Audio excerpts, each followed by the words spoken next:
So the brother asks a very good question, and that is, what is our position about alternative life forms, i.e. aliens? Do Muslims believe in aliens or not? And the fact of the matter is that this isn't a funny question, it's a very serious question. But we don't call them aliens. Has Allah created other beings? Or are we the only creation of Allah? That is the question. And the response is, we will never know for sure in this world, and most likely in the next we won't care. But some scholars, including Ibn Taymiyyah, have opined that Allah Azza wa Jal has created other life forms, and that this goes back to the perfection of Allah being Al-Khallaq.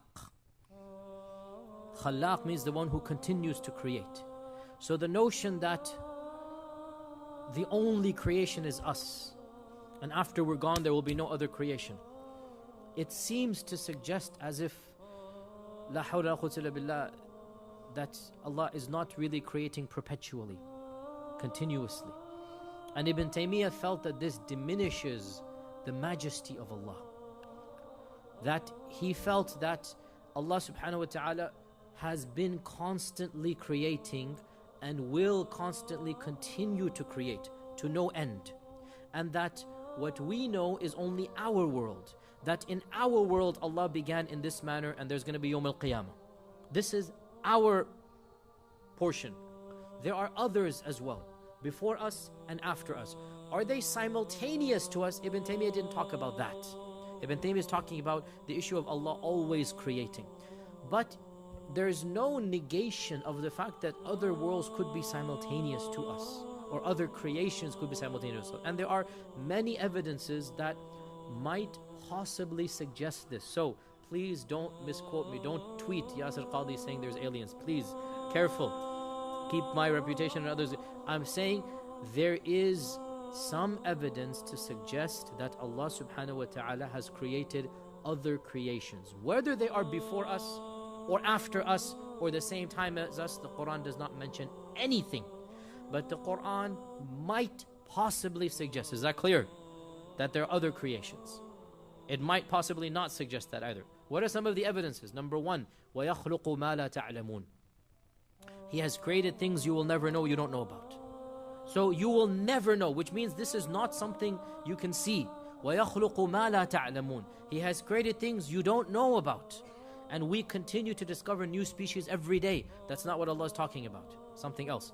Number two, that Allah says in the Qur'an that خَلَقَ السَّمَاوَاتِ وَالْأَرْضَ وَبَثَّ فِيهِمَا مِن دَابَّةٍ. Allah has created all of the heavens and the earth, and He has scattered throughout all of them creatures. Not just on the earth. The samawat, and the samawat, as we talked about in Surah Yusuf and in the tafsir, the samawat is not just our heavens, it is beyond our heavens.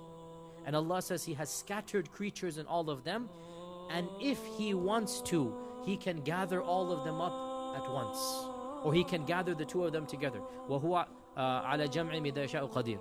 Now you can understand this verse to mean the Day of Judgment, which is the majority interpretation, or you can understand it to mean Allah has created all different creatures, and if He wanted to, He could cause them to meet. Both are linguistically possible. There are other evidences as well. I'll just jump straight to the one I think, Wallahu A'lam, is the strongest evidence to suggest that there might be other creations of Allah. And Allah knows best.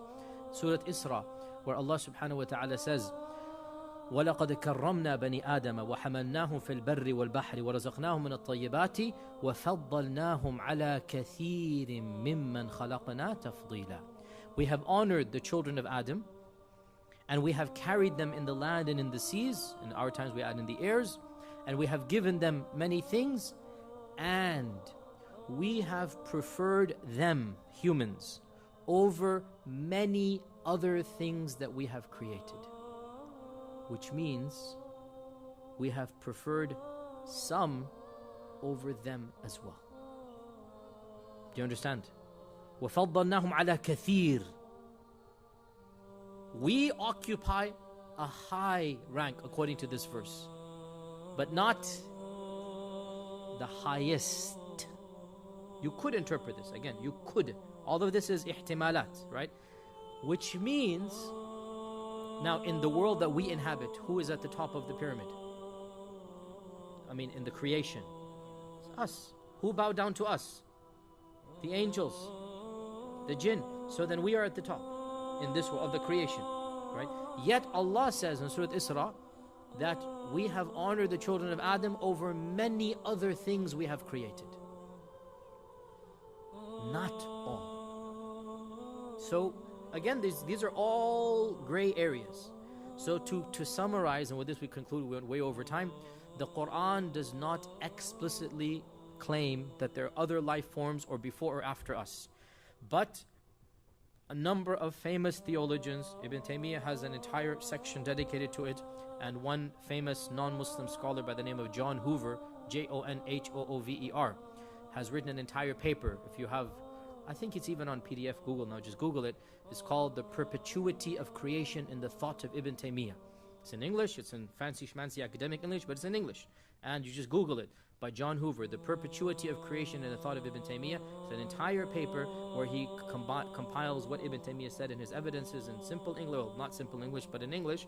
And basically, this is the summary of it, that he says, it befits the majesty of Allah to have created and to continue to create, and we are but one of Allah's infinite creations.